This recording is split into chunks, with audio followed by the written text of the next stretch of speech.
MLA కోట ఎమ్మెల్సీలన్నీ ఏకగ్రీవం లాంఛనమే కానుంది. విపక్షాల నుంచి పోటీ లేకపోవడంతో అన్ని ఏకగ్రీవంగా మారే అవకాశం ఉంది. ఇవాళ ఎన్నికల సంఘం అధికారులు అభ్యర్థుల నామినేషన్ పత్రాలను పరిశీలించబోతున్నారు.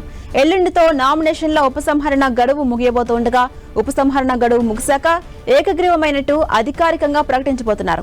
తెలంగాణలో 5 ఎమ్మెల్యే కోట ఎమ్మెల్సీ స్థానాలకు సంబంధించి 5గురు అభ్యర్థులు నామినేషన్ దాఖలు చేశారు. కాంగ్రెస్ తరపున అద్దంకి దయాకర్, విజయశాంతి, శంకర్ నాయక్ నామినేషన్ వేయగా సిపిఐ తరపున నెల్లికంటి సత్యం నామినేషన్ వేశారు. ఇక ప్రతిపక్ష పార్టీ బీఆర్ఎస్ తరపున దాసోజు శ్రవణ్ నామినేషన్ వేశారు. ఇదే అంశంపై మరింత సమాచారం మా ప్రతినిధి ప్రతాప్ అందిస్తారు. ప్రతాప్, తెలంగాణ ఎమ్మెల్యే కోట ఎమ్మెల్సీ ఎన్నికలకు సంబంధించిన ఈ రోజు నామినేషన్ల దాఖలకు సంబంధించిన వాటిపైన ఈ రోజు స్క్రూటినీ జరుగుతుంది.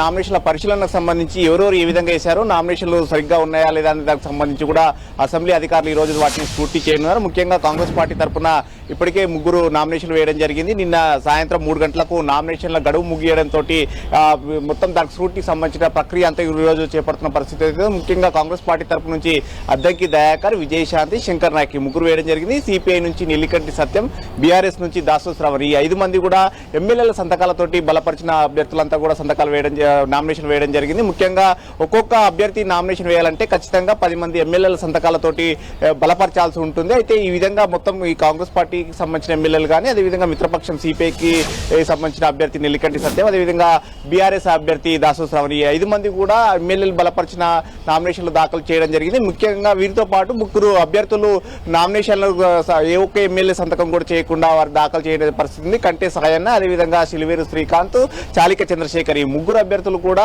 ఒక్క ఎమ్మెల్యే కూడా సంతకం లేకుండా కూడా నామినేషన్ వేశారు. ఆ 3 అభ్యర్థులకు సంబంధించి ఈ రోజు స్క్రూటినీలో భాగంగా వారిని రిజెక్ట్ చేసే అవకాశం ఉంటుంది. రిజెక్ట్ తర్వాత ఈ నెల 13న నామినేషన్ల ఉపసంహరణ గడువు ముగుస్తుంది. నామినేషన్ల ఉపసంహరణ గడువు తర్వాత 5 మంది అభ్యర్థులు ఉంటే వారిని అందరూ ఏకగ్రీవంగా ఎన్నికైనట్టుగా కూడా ఈసీ ప్రకటిస్తుంది. అయితే వీరు ప్రకటించిన తర్వాత కూడా వీళ్ళు ప్రమాణ స్వీకారం మండలిలో ఎమ్మెల్సీగా ఎన్నికైనప్పటికీ వారికి ధృవపత్రం ఇచ్చినా వారిని వాళ్ళు ప్రమాణ స్వీకారం చేయాల్సింది మాత్రం మార్చి 29 తర్వాత ప్రమాణ స్వీకారం చేయాల్సి ఉంటుందంటూ కూడా అసెంబ్లీ అధికారులు చెప్తున్న పరిస్థితి ఉంది. ఎందుకంటే ప్రజెంట్ ఆ ఖాళీ అయ్యే స్థానాలు ఏవైతే ఉన్నాయో ఆ ఖాళీ అయ్యే స్థానాలు మార్చి 29 వరకు కూడా వారికి గడువు ఉంది. కాబట్టి మార్చి 29 తర్వాతనే కొత్తగా ఎన్నికైన సభ్యులు ప్రమాణ స్వీకారం చేయాల్సి ఉంటుంది. సో మొత్తం మీద ప్రస్తుతం వీరు ఎన్నికైనప్పటికీ కూడా వీరికి ప్రమాణ స్వీకారం మాత్రం నెక్స్ట్ మంత్ మాత్రమే చేయాల్సి ఉంటుంది. ప్రజెంట్ బడ్జెట్ సమావేశాలు ఎల్లుండి నుంచి కూడా బడ్జెట్ సమావేశాలు జరుగుతాయి కాబట్టి ఆ బడ్జెట్ సమావేశాలు మాత్రం కొత్తగా ఎన్నికైన సభ్యులు హాజరు అయ్యే అవకాశం ఉండదు. సో మొత్తం పాత సభ్యులే ఈ నెల 29 వరకు వారికి అవకాశం ఉంటుంది. కాబట్టి పాత సభ్యులే బడ్జెట్ సమావేశాల వరకు కూడా